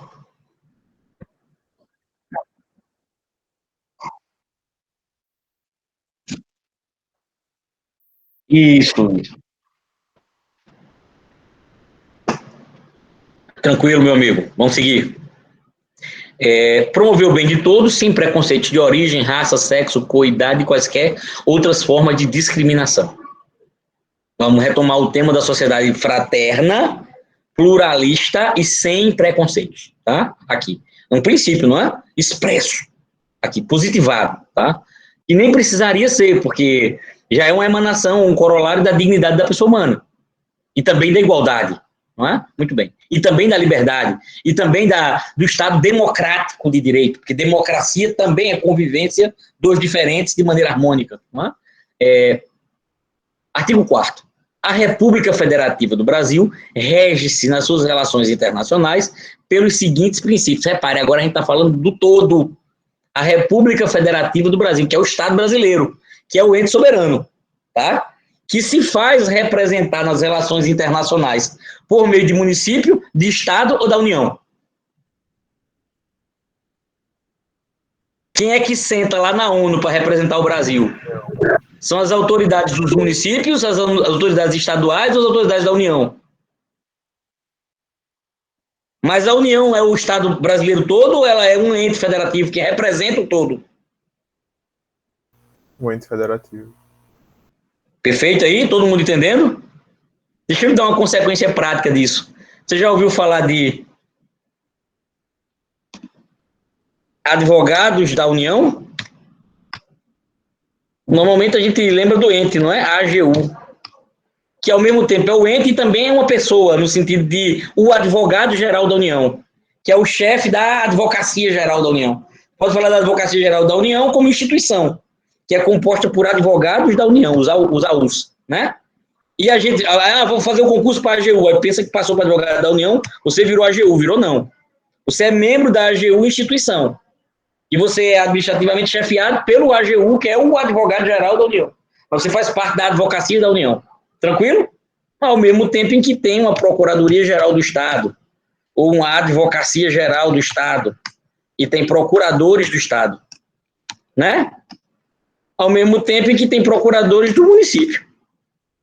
Tem concurso para a Procuradoria do município de João Pessoa, tem concurso para a Procuradoria do Estado da Paraíba, tem concurso para a Advocacia-Geral da União, para ser AGU, e ainda para ser Procurador Federal, que é o defensor das autarquias federais, diferente do defensor da União propriamente dita. A carreira da AGU é mais complexa e tem PFN, a Procuradoria Federal e a AGU, é um conjunto. Não é o nosso foco aqui. Estou só lhe mostrando a diferença dos entes federativos. Veja que são ordens jurídicas parciais, corpos próprios. Procurador do município de João Pessoa não defende a União, nem o Estado da Paraíba nas demandas, não. Ele defende o município de João Pessoa. Procurador da União defende a União em juízo. É o advogado da União. Não defende o município de Campina, nem o município de Cajazeiras, nem Camalau. Não. O procurador do Estado da Paraíba só pode defender o Estado da Paraíba. Todo mundo entendendo? Veja como são visivelmente entes federativos que têm um orçamento próprio, um patrimônio próprio, competências próprias, metas, diretrizes e governo próprio, legislativo próprio, etc. Isso é uma decorrência da federação. E acontece de modo simétrico no plano municipal, no plano estadual e no plano federal. Não é simétrico, não? Quem é o procurador do município para o município? Ele é o procurador do Estado para o Estado. E ele é o procurador da União, que seria o advogado da União, para a União. Todo mundo acordado? Quem é o fiscal do tributo municipal para o município? Auditor fiscal do município de João Pessoa. Vai lá fiscalizar o ISS, vai lá fiscalizar o IPTU, vai lá fiscalizar... Não é? Ele é o fiscal estadual para o Estado. Vai fiscalizar o ICMS, que está lá no posto fiscal, grosso. E ele é o auditor da Receita Federal para a União. Repare, é muito simétrico. O princípio constitucional da simetria é interessantíssimo para entender a Federação Brasileira e a distribuição do poder nos diferentes níveis de poder. Vamos falar isso lá na organização política administrativa. Estamos antecipando muito hoje, já andamos muito, mas é importante, não é? Porque o curso é integrado mesmo, é um todo, não é? Muito bem. Independência nacional, já disse aqui que é uma decorrência da soberania, que é elemento constitutivo do próprio Estado. Prevalência dos direitos humanos, nós nos comprometemos com os direitos humanos diversas vezes no texto constitucional. Autodeterminação dos povos, que tem total relação com soberania e com reconhecimento da soberania dos demais estados. Não intervenção, independência nacional, autodeterminação dos povos, não intervenção e igualdade entre os estados é o mesmo bloco teleológico. É reconhecer a soberania dos demais estados na ordem internacional. E por isso não intervir, reconhecer as diferenças histórico-culturais, sociais, religiosas, políticas, que fazem as nações serem diferentes também quanto ao conteúdo axiológico das suas decisões, inclusive decisões normativas também, não é? E por isso proclamar a autodeterminação dos povos e a não intervenção e respeitar a igualdade entre os estados. Repare que há muitos estados na ordem jurídica internacional. Podemos fazer mais visão dessa ordem jurídica internacional em outra ocasião. Defesa da paz, solução pacífica dos conflitos. Lembra lá no preâmbulo? Comprometido na ordem interna internacional com a solução pacífica das controvérsias. Você lembra, né? Muito bem. Repúdio ao terrorismo e ao racismo. Nós somos comprometidos internacionalmente com a prevalência dos direitos humanos. Então, a gente repudia terrorismo e racismo. Cooperação entre os povos para o progresso da humanidade, concessão de asilo político. Asilo político é uma das consequências do nosso compromisso com a prevalência dos direitos humanos. Quando a gente se compromete a conceder asilo político, estamos dizendo, nós somos um refúgio seguro para amparar aqueles que estão sendo perseguidos por força do exercício de sua liberdade política.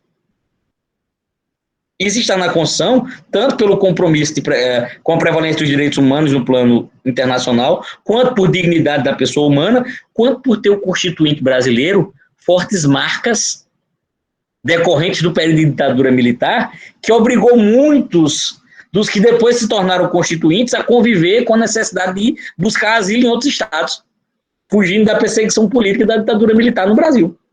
Repare. E o parágrafo único, a República Federativa do Brasil buscará a integração econômica, política, social e cultural dos povos da América Latina, visando a formação de uma comunidade latino-americana de nações.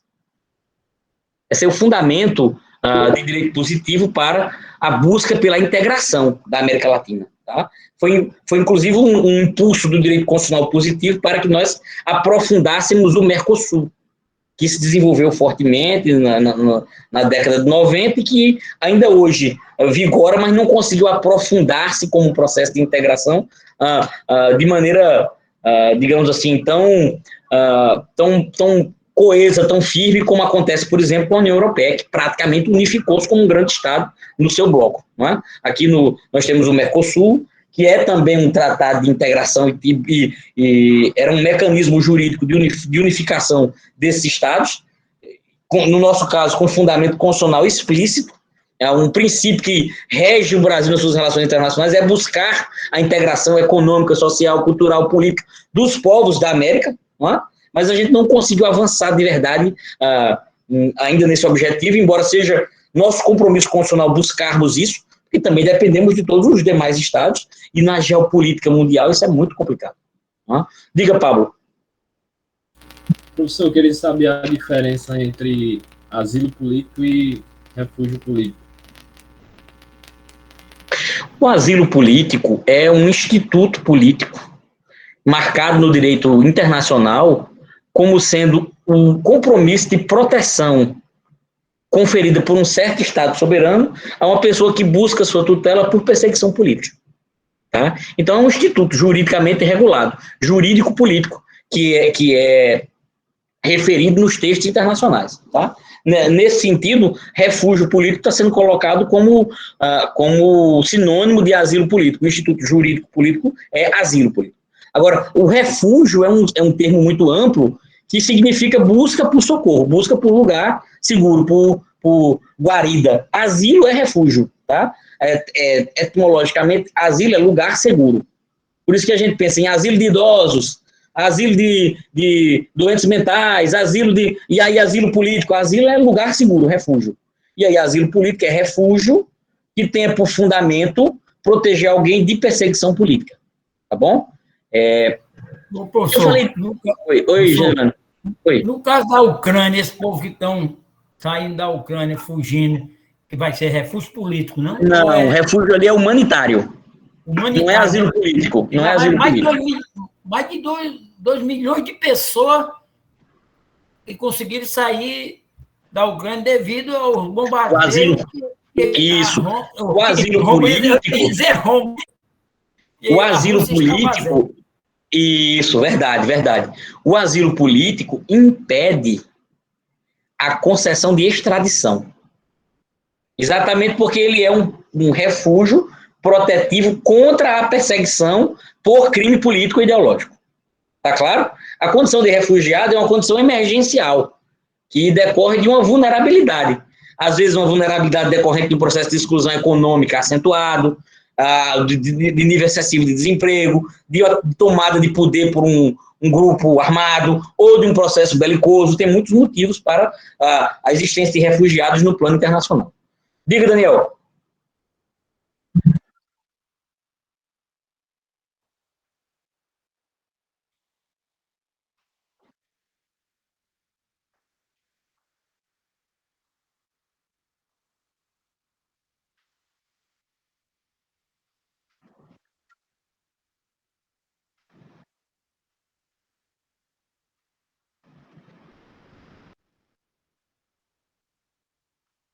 Deixa eu interagir um pouco com sua pergunta, Daniel, muito oportuna. Eu nem diria que necessariamente apenas esse artigo seria modificado. Teríamos que fazer algumas mudanças na Constituição. Mas isso é algo absolutamente inaceitável no direito internacional e no direito constitucional. Isso significa suprimir a soberania do Estado. É uma agressão brutal à autodeterminação dos povos, à independência dos Estados e à igualdade formal entre os Estados. Um Estado não pode decidir por outro de que organizações internacionais o outro fará parte. Isso é uma aberração no direito constitucional e na noção de soberania do Estado. É uma subanexação. O que Putin quer com a Ucrânia, na verdade, é uma anexação. É o exercício de uma supremacia territorial que tem nessa variante intermediária, ou um pretexto de ordem política para justificar digamos assim, essa dominação, essa supressão da autonomia e da soberania do outro Estado. Tá? Isso é absolutamente inconstitucional. Aqui no Brasil é inaceitável. Motivo de quê? De guerra. Mas chega um ponto no direito internacional, infelizmente, onde as razões jurídicas, eventualmente, são secundárias ante as potências do mundo do ser. Então, estou mandando porque posso mandar fazer. Estou mandando não porque é certo, mas porque me interessa e eu tenho poder para fazer. Nesse ponto, o poder de fato, e aí o potencial bélico, econômico, o peso da nação em si, o risco pela detenção de armas nucleares, isso tudo faz muito mais real uma posição de supremacia real do que de supremacia jurídica. Do ponto de vista de razões jurídico-políticas na ordem internacional, a Rússia está absolutamente isolada, porque a Rússia está tida como invasora e desarrazoada mesmo. Porque o nível de supressão de autonomia que pretende é politicamente inconcebível para um Estado independente. Porém, ninguém consegue frear isso em razão do poder real, do poder de fato que tem na mão. Todo mundo entendendo? Fosse o inverso, a Ucrânia estivesse invadindo a Rússia, e a Rússia quisesse chamar aliados, a Rússia estaria defendida por um monte de países do mundo contra a Ucrânia, sem precisar. Não porque seria mais legítimo defender a Rússia, mas porque seria muito menos arriscado defender a Rússia contra a Ucrânia do que o inverso. A Ucrânia de 30 anos atrás, com armas nucleares, não estaria sofrendo a agressão desse modo. ou se houvesse um perigo concreto de guerra, Putin iria pensar 42 vezes mais do que pensou em invadir se houvesse ainda na Ucrânia as armas nucleares que a Ucrânia detinha antes de firmar os tratados que eliminaram essas armas. Confiando tanto na Rússia, quanto na própria União Europeia, nas políticas propostas pela OTAN para a eliminação, e na ONU para a eliminação de armas nucleares, etc. Tá bem? Então, veja que sua pergunta, ela nos transpõe de um patamar jurídico-político para um extremo nas relações internacionais, que é a guerra. A guerra não é necessariamente jurídica. E não necessariamente tem razões jurídico-políticas legítimas à luz dos outros estados. Embora também haja uma visão russa disso tudo. A Rússia também tem, na perspectiva de Putin e dos que estão com ele, algumas razões para querer alijar as suas fronteiras da interferência do Ocidente. É isso que torna a análise desse tipo de circunstância tão complicada. Tá bem, pessoal? Eu recomendo a vocês a releitura do preâmbulo e também dos artigos 1º a 4º da Constituição, para a gente estar vendo que são locais de revisitação, e vamos seguir nosso curso, partindo no nosso próximo encontro para os direitos e garantias fundamentais, se Deus assim nos permitir, a partir da próxima sexta-feira. Foi um grande prazer estar com vocês, muito obrigado pela atenção e participação de sempre, bom fim de semana, e até semana. Professor, sexta-feira, o senhor não